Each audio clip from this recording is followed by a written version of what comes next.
Let me do a sound check here. Check, check, 1, 2, 3. Check, 1, 2, 3. Hey, that sounds pretty good. I think I can deal with that. Maybe, I don't know. Sometimes I feel like I gotta talk really, close into this mic. Let me get out of here, though. Don't wanna mess up my hair. Yeah, that'd be bad. Well, tonight, we're gonna be in Judges chapter 6, talking about Gideon. Gideon, man, this guy, he's a pretty cool guy, Gideon. And the last time I couldn't find my notes from the last Bible study I did with Gideon because I had some good notes, and I was like, man, I just can't figure out where I put them, unless I threw them away. I guess I should have maybe typed it out on the computer so I'd still have it. But anyway, hey, you live and you learn. What can you do about that, Gideon? I had some good notes for a Bible study, and Gideon, kind of went by the wayside. So we'll be in Judges chapter 6. And the cool thing about Gideon was he goes, just seems like over and over and over again, he just won't be a man. He won't be a man. He's like empowered by God. He, does great things. And it's not until like almost the very end of his story that he finally becomes the man God would want him to be. And by then, and then he kind of goes awry and does, something else. So it was like, okay. But anyway, so Judges chapter 6, Gideon appears in verse 11 because the Israelites, they're being oppressed by the Midianites, right? One of the enemies of Israel. And turn this mic a little bit here. And verse 11 says, the angel of the Lord came and sat down under the oak tree in Ophrah. Am I reading that right? Ophrah. Yeah, I guess. And that belonged to Joash the Abiezrite, where his son Gideon was threshing wheat in a winepress to keep it from the Midianites. Well, okay, so here's Gideon. He's doing essentially the job of a woman threshing wheat. And the scene is he's doing it in a wine press, right? So normally you would thresh wheat out in the open because you would thresh the wheat, you would throw it up in the air so that the wind would kind of blow the chaff out of the wheat, and then the kernels would fall to the ground and you would gather them up. You don't thresh wheat in a wine press. But Gideon, he's scared of being picked up or even maybe killed by the Midianites that are running around here. So, not a very courageous thing to be firstly doing a job that normally a woman would do. And then secondly, you're not even doing it in the open. You're doing you're in a wine press doing the job of a woman. So this guy doesn't come on the scene as a real warrior, right? He's kind of a wimp. He appears. And so the angel appears to them. This is verse 12. It says, when the angel of the Lord appeared to Gideon, he said, the Lord is with you, mighty warrior. Now, this is very ironic, right? This is no mighty warrior. This is Gideon doing the job of a woman in a wine press in hiding because he doesn't want to get picked up by the Midianites or either killed or whatever by them. And so the, the angel gives him the title of mighty warrior. Now, this is kind of cool. I think what is it? Is it the 7 Habits of Highly Effective People? Or no, it's Dale Carnegie's How to Win Friends and Influence People. One of the principles in how to win friends and influence people is to give someone a great title that they can then live up to, which is really interesting. Like, you don't see that very much, at least on a modern day. I don't see that very much where, as a way to win a friend and influence someone, you give them a good title, a noble title to then live up to. That's kind of cool. Actually, I kind of felt like a buddy of mine was doing that today because I got a situation with a brother at church, and I was telling like, yeah, I'm feeling, so I have some animosity towards this guy. Like, and he's like, listen, you will forgive this guy because of your love for Christ. You will do this because you are a man of God and you love Christ. And so you will forgive him and you will not walk in bitterness. this. And I was just like, man, it was almost like this whole concept of giving someone a good title that they can then live up to. He really encouraged me, like very much encouraged me. Anyway, let's get back to it. Gideon says, so he says, angel says, mighty warrior, here we are. Gideon replies, but sir, if the Lord is with us, why has all this happened to us? There, where are all his wonders that our fathers told us about when they said, did not the Lord bring us up out of Egypt? But now the Lord has abandoned us and put us into the hand of Midian.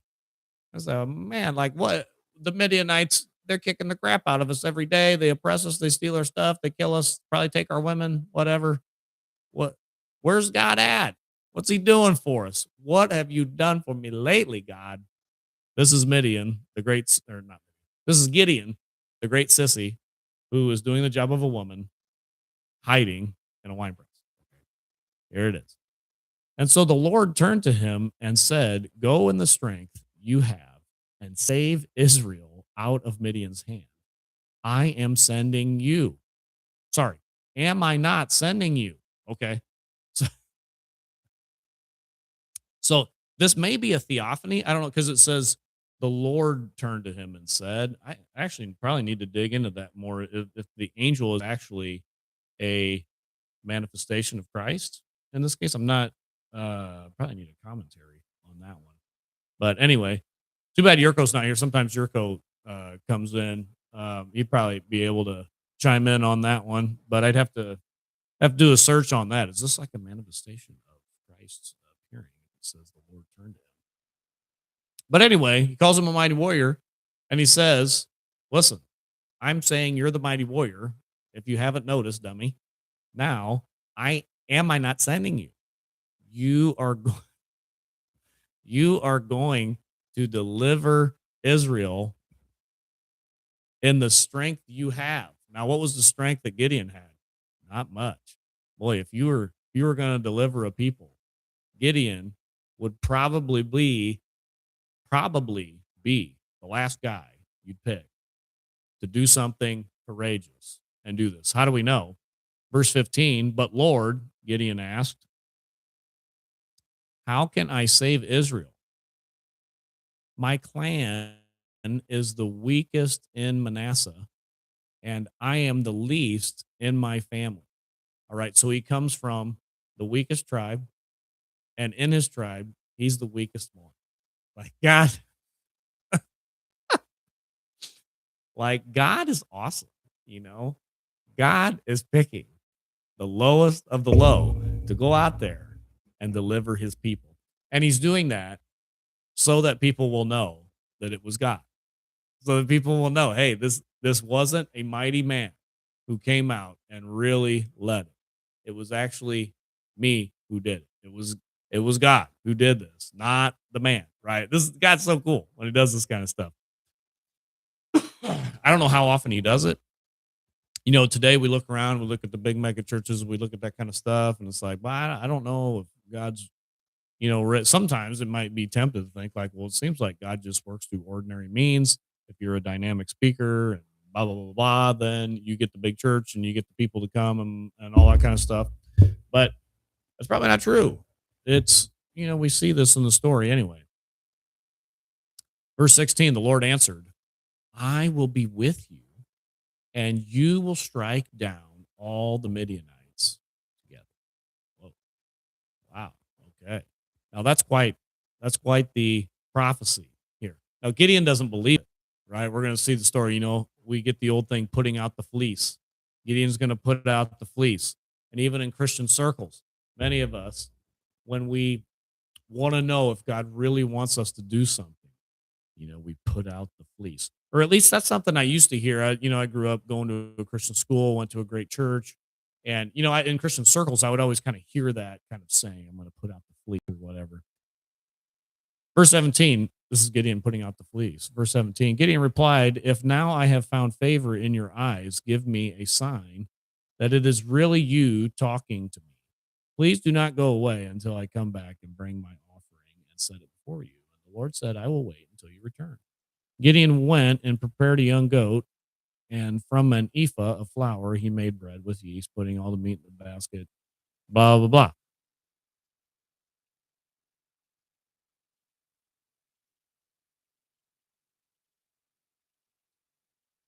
And so then Gideon, now this is kind of weird in the story. Sorry, it took me a little bit to read down because it says when Gideon realized that it was the angel of the Lord that he was talking to, he exclaimed, "Ah, sovereign Lord, I have seen the angel of the Lord face to face." So I guess he didn't realize. Well, I'm reading the story like, okay. So up until this point, he didn't realize he was talking to an angel. I guess he was just thought he was talking to some dude. And verse 23 says, "But the Lord said to him, 'Peace, do not be afraid. You are not going to die.'" Okay. So Gideon's not going to die. He is a sissy, but he's not going to die. Lord's going to be with him. So Gideon built an altar to the Lord there and called it "The Lord is Peace." To this day, it stands in Ophrah of the Abiezrites.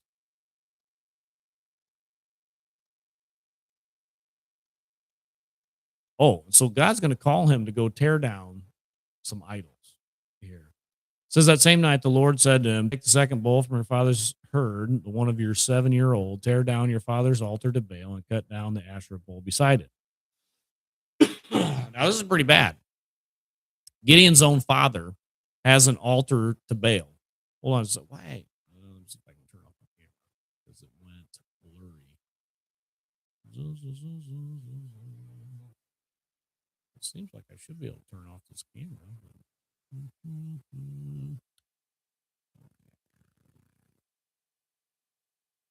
All right. I don't know if I do this. That helps any? No, it doesn't really help it. How do I get? Normally, if I turn it off and then turn it back on, it will kind of reset itself. Shit. Oh, there it goes. Okay. Now we're back. All right. Anyway, so his dad must have been a man of some kind of means. His dad had an altar to Baal and an Asherah pole. Like these, now this happens all throughout altars to Baal worship, and Asherah poles.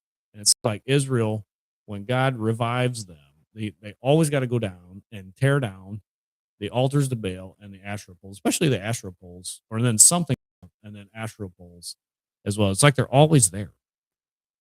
I probably should do a deep dive into what these actually meant back in the Old Testament. Anyway, though, we'll keep going.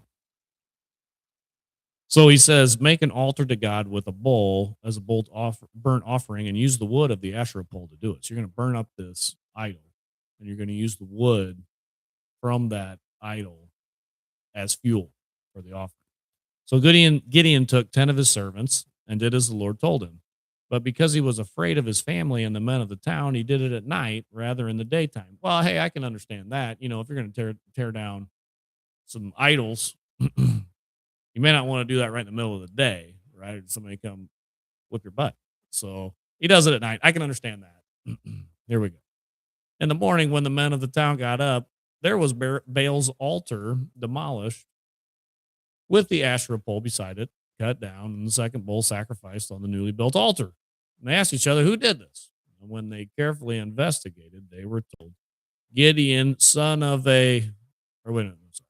Gideon, son of Joash, did it." The men of the town demanded of Joash, "Bring out your son. He must die because he has broken down Baal's altar and cut down the Asherah pole beside it."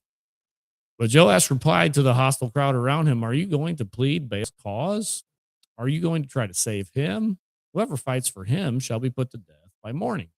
If Baal really is God, he can defend himself when someone breaks down his altar." So that day they called Gideon Jerubbaal because there's a Jerubbaal, saying, "Let Baal contend with him because he broke down Baal's altar." Who's oh,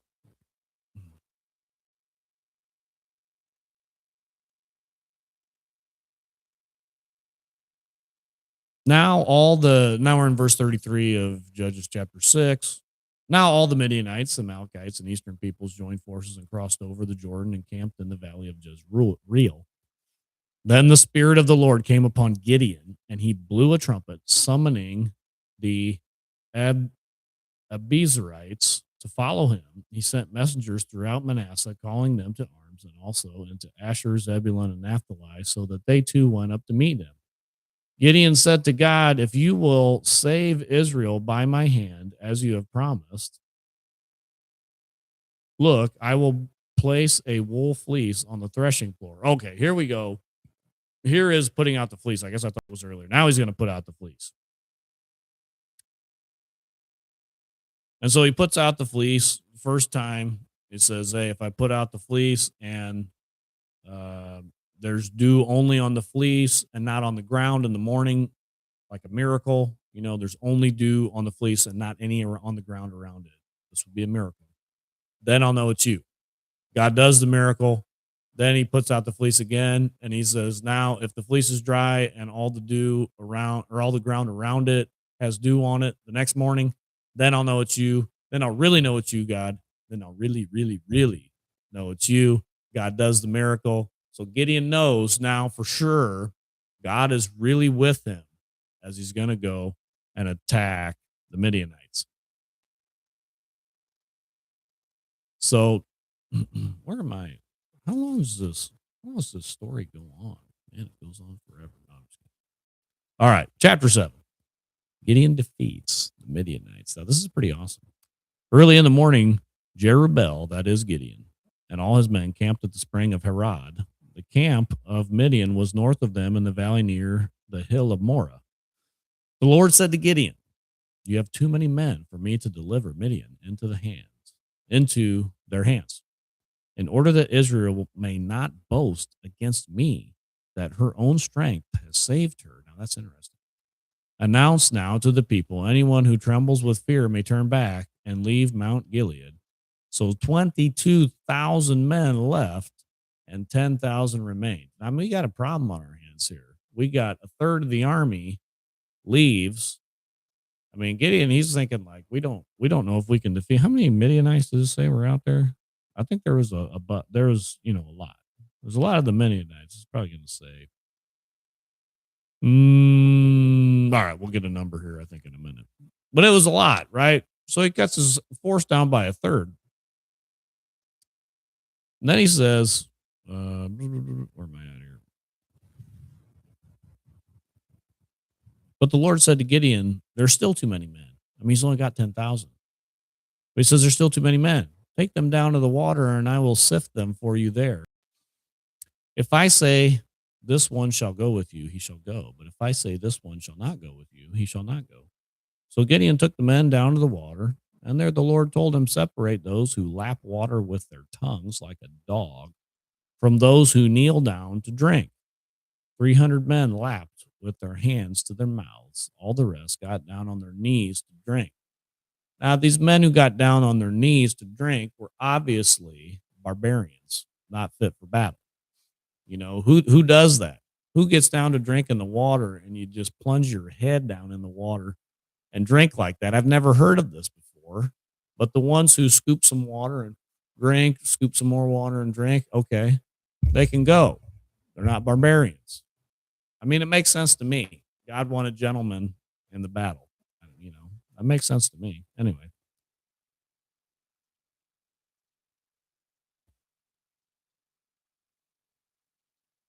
the Lord said to Gideon with 300, this is verse 7 of chapter 7 of Judges. The Lord said to Gideon, "With 300 men that lapped, I will save you. I will give Midianites into your hands. Let all the other men go, each to his own place." So Gideon sent the rest of the Israelites to their tents, but kept the 300 who took over the provisions and trumpets of the others. Now the camp of Midian lay down. Sorry, I can't read tonight. I don't know what's going on here. Now the camp of Midian lay below him in the valley. During that night, the Lord said to Gideon, "Get up, go down against the camp, because I am going to give it into your hands. If you are afraid to attack, go down to the camp with your servant Purah and listen to what they are saying. Afterward, you will be encouraged to attack the camp." So he and Purah, his servant, went down to the outposts of the camp. The Midianites and the Amalekites and all the other eastern peoples had settled in the valley, thick as locusts. Their camels could no more be counted than the sand on the seashore. Gideon arrived just as a man was telling a friend his dream. I had a dream, he was saying. A round loaf of barley bread came tumbling into the Midianite camp. It struck the tent with such force that the tent overturned and collapsed. His friend responded, "This can be nothing other than the sword of Gideon, son of Joash, the Israelite. God has given the Midianites and the whole camp into his hands." Now, this is kind of crazy to me because Gideon's still kind of a new figure here. I mean, I guess he had one battle with the Midianites. Or am I getting that right? Did they even? No, no, no, no, no.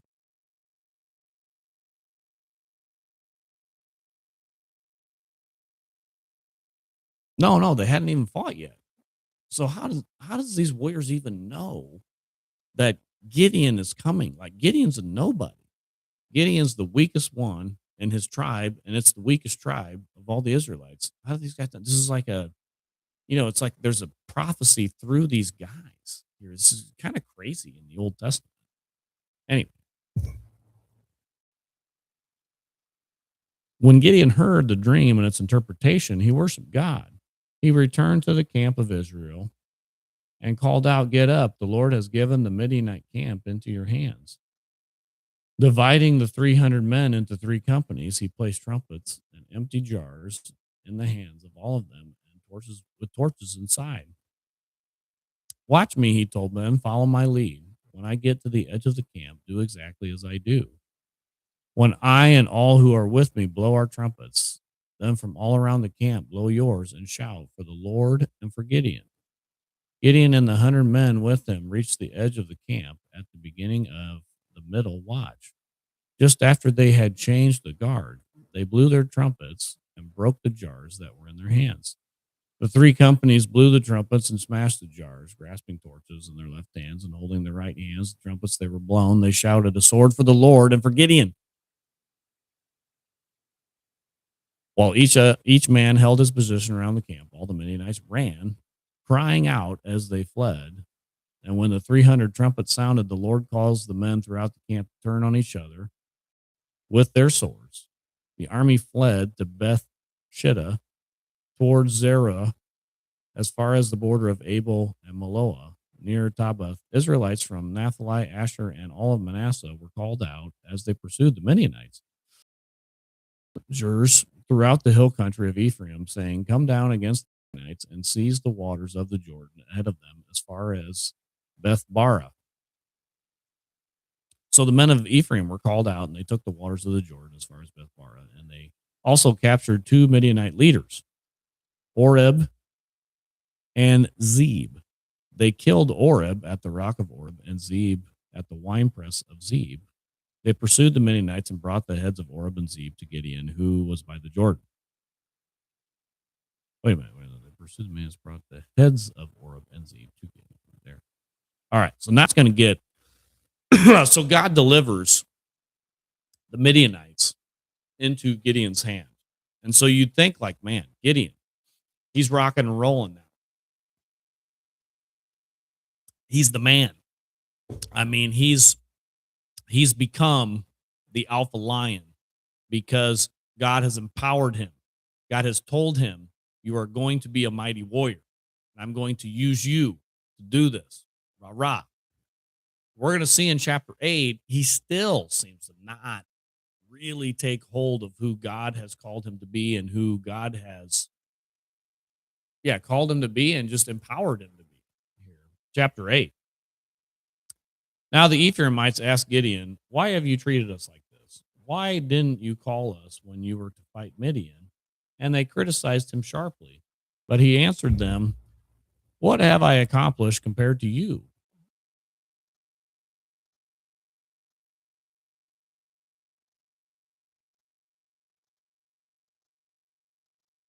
So the Ephraimites, they're another tribe of Israel, and they're mad that Gideon didn't call them to help because they wanted to take part in the victory. I'm sure if Gideon has got his butt kicked, they'd all laugh at him and be like, "Why on earth did you do this?" Blah blah blah. But now they're throwing shade on him and saying, "How come you didn't call us?" I mean, you got the great victory and we didn't get to take part. But Gideon answered them, what have I accomplished compared to you?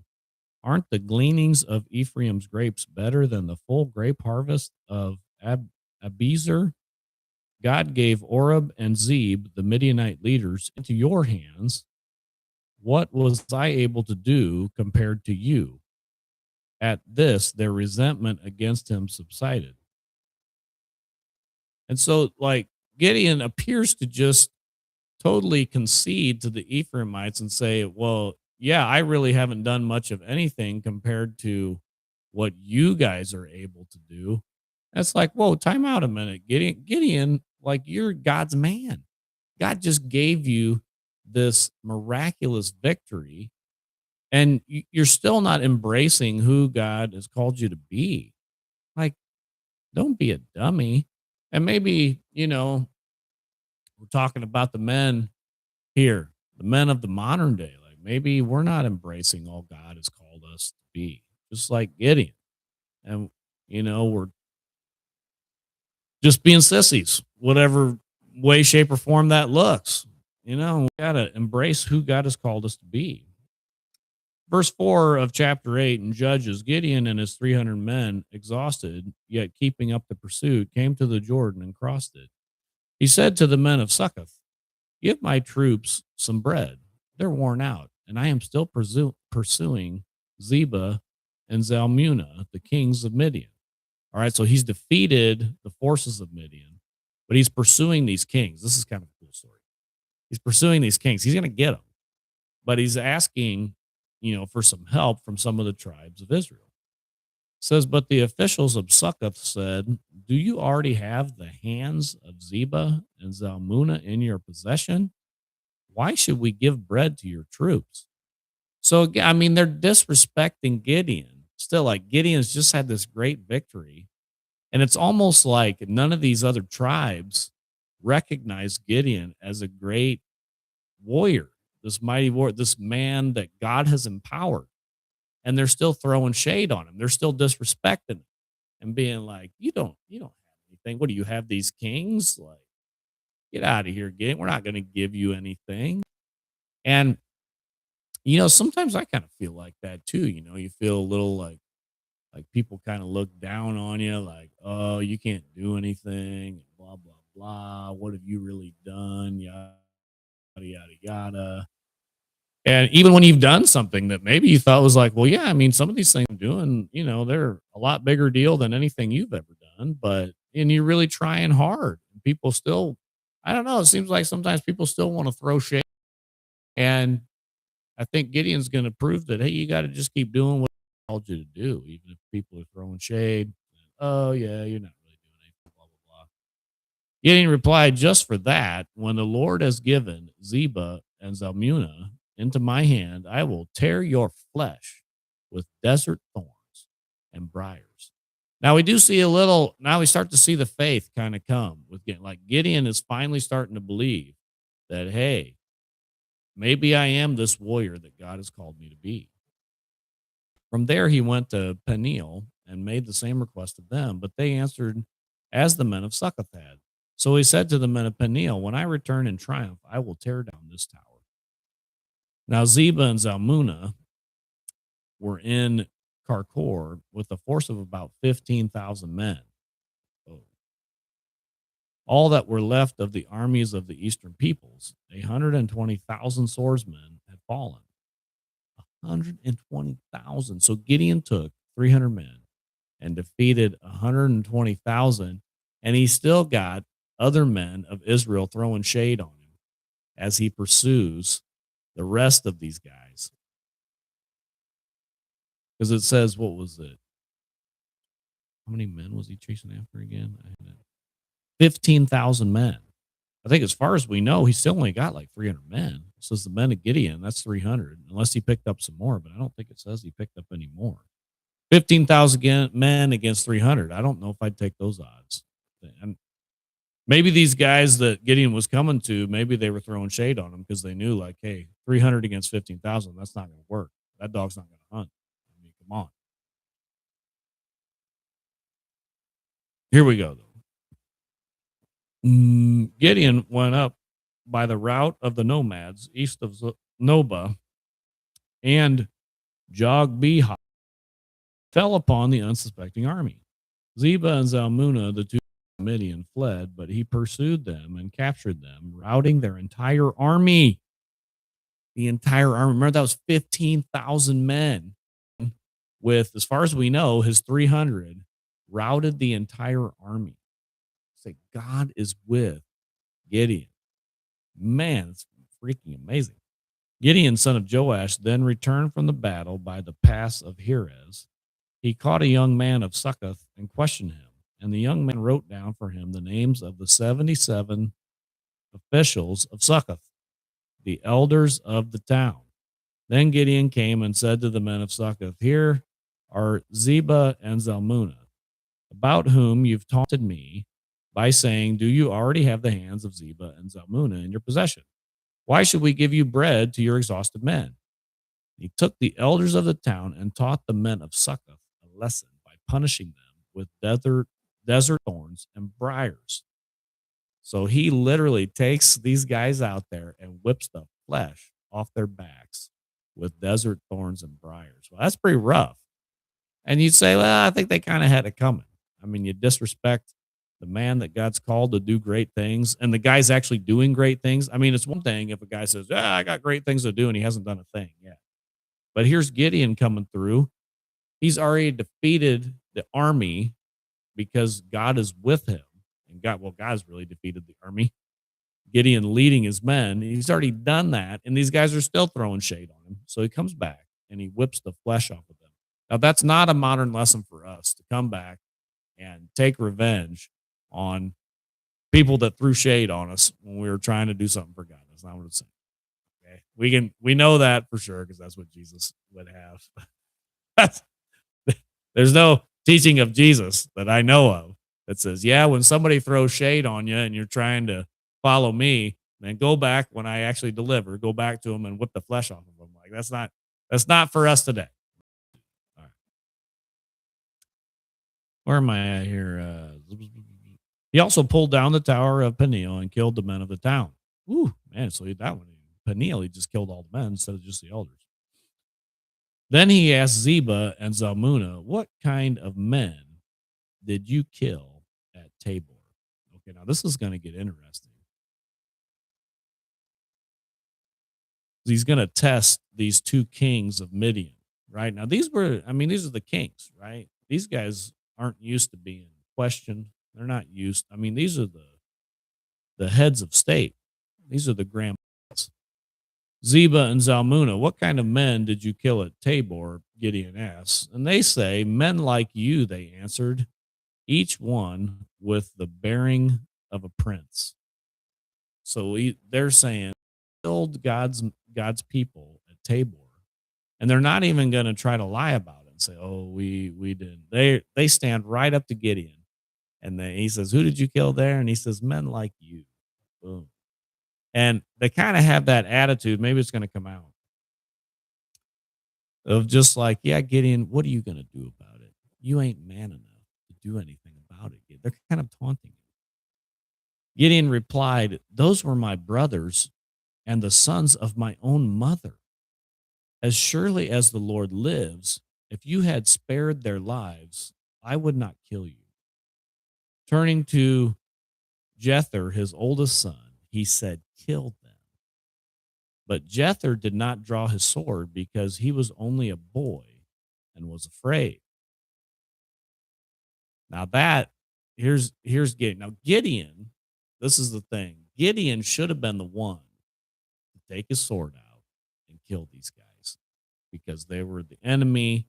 They had unjustly killed his people, and he should have been the one to run them through. He turns to his son and he says, hey, kill those guys. Now, this is interesting. I really think like these Zeba and Zalmunna, these other kings, I mean, they really had some balls because they're standing here. I mean, they're about ready to get killed, right? I mean, the guy's about ready to draw the sword and run them through. And instead of getting on their knees and begging for mercy, here's what they say. Zeba and Zalmunna said, come, do it yourself, as is the man. so is his strength. Oh man, they are taunting Gideon right there. As is the man, so is his strength. What they're saying is, Gideon, you're not man enough to do this. They're saying there's an old saying, don't send a boy to do a man's job. That's what they're saying here. As is the man, so is his strength. They're saying, Gideon, don't send a boy to do a man's job, and you ain't man enough to run us through. So, Gideon, now here he is. Now he's going to step up, be a man. Gideon stepped forward and killed them and took the ornaments off their camels and necks. All right, so yeah, I just like these kings. There's some of these are some interesting guys in scripture. When you read this story, it's like, man, these dudes, they really have balls. If you're gonna, I mean, you got the guy has the sword right there, and you're about ready to die. You're still taunting this kid. You're still taunting God's anointed. Like you'd think maybe they would have some glimmer of hope and just be like, we're gonna have to get down on our knees and beg, and maybe he'll show us mercy. And they're like, nah, they're still throwing shade on Gideon. Hey, don't send a boy to do a man's job, and you ain't man enough to do it. So Gideon finally steps up and does it. So Judges 8:21 says, or sorry, 22, the Israelites said to Gideon, rule over us, you, your son, and your grandsons, because you have saved us out of the hand of Midian. All right. So they want a king, right? And they want Gideon to rule over them. Verse 23, but Gideon told them, I will not rule over you, nor will my son rule over you. The Lord will rule over you. Now, Gideon, he's God's man. This is good because Gideon could have been king, Grand Poobah. He could have been, an awesome dude having all the power. And he knew the Lord's will. And the Lord's will was for him as the Lord, for the Lord himself to be the ruler of Israel, not to have a king. Now, that didn't work out so well in Judges because the people wouldn't submit to the Lord as their king. And so then as we get into the book of 1 Samuel, God will raise up King Saul to be the king, right? And he raises him up because he tells the prophet Samuel, listen, Samuel, they haven't rejected you as a prophet. They've rejected me as their king. It's one of the saddest places in the Old Testament when you read the story that God says, they haven't rejected you, Samuel. They've rejected me as their king. And luckily, he would be sending another king to come after Saul in the line of David, and his name is King Jesus, and he will be king forever and ever and ever. But until we get to that, boy, I'm getting off on a tangent here. Let me go. Gideon told them, I will not rule over you, nor will my son rule over you. The Lord will rule over you. And he said, I do have one request, that each of you give me an earring from your share of the plunder. It was the custom of the Ishmaelites to wear gold earrings. They answered, we'll be glad to give them. So they spread out a garment, and each man threw a ring from his plunder onto it. The weight of the gold ring he asked came to 1,700 shekels, which is about 43 pounds. Woo, 43 pounds. That's a lot of gold.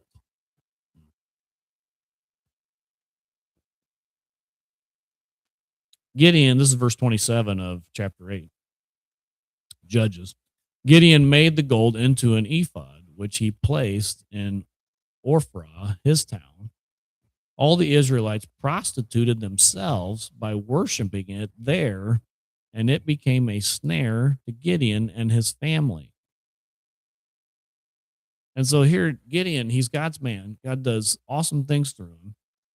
Gideon says, rightly, hey, I'm not going to be your king. The Lord is the king. But then Gideon, maybe in his pride, I mean, we're not really told, but Gideon sets himself up as some kind of priest that the people come to.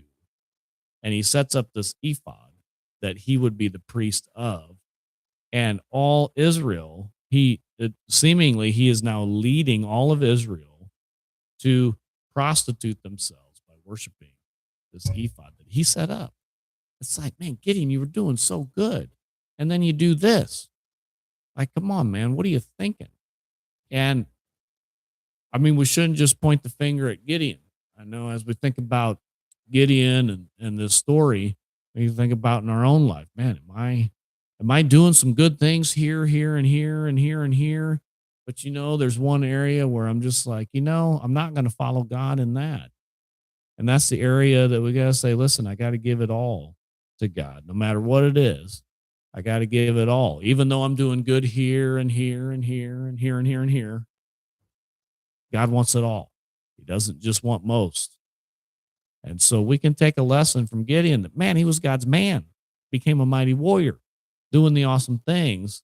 But in the end of his story, in the end of his account, well, it really goes, kind of awry here. And I know we got to watch it. Boy, sometimes it's cool to see those men of God who start out, on fire and they do some awesome things, but it's kind of discouraging when those guys just fall off and they go the way of the buffalo or they really mess up bad. But it's cool to see those guys. Like I know a few of them who, man, they get going for the Lord and they're really doing great things and they keep going year after year after year and they're still excited. They're excited about what the Lord's doing. They're excited to serve the Lord still and they keep doing it until they're old. And you say, man, that guy, well, he's still at it. I know there's a guy. Now, maybe it's because he started later in life. There's a guy who used to serve with him, not serve with him, but know him. He was a motorcycle chaplain. And this guy was so cool. His, yeah, shoot, now I forgot his name. God, I can't remember. Yeah, what was it? But anyways, this motorcycle chaplain, he's one of the few that I could point to as an old man. And that guy is just on fire for the Lord. He loved racing motorcycles, but he would go to the races and he would go as a motorcycle chaplain. Pretty much just mean he would like pray for the race before it would start. And he would, if somebody got hurt at the race, he would go to the hospital with them, make sure they were okay. I mean, he's an awesome guy. And maybe he did that in his old age because he came to know Christ later on in life. Like he led a pretty wild life for most of his life. I don't think like he went to prison for selling drugs, and then when he got out of, or he may have actually come to know God, know the Lord, to know Christ in prison.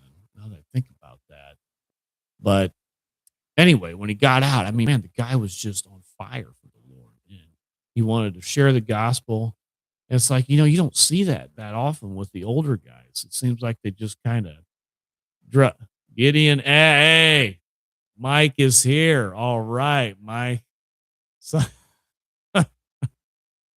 yeah, Mike, I'm almost done with Gideon, but I was talking about in his story, just wrapping up in chapter 8, verse 27, where Gideon makes a gold ephod and he places it in his town and he leads all of Israel in prostituting themselves to this idol here. And it was my point was like, Gideon was doing so good as a man of God, and then he kind of fell off the bandwagon and he leads people in worshiping an idol.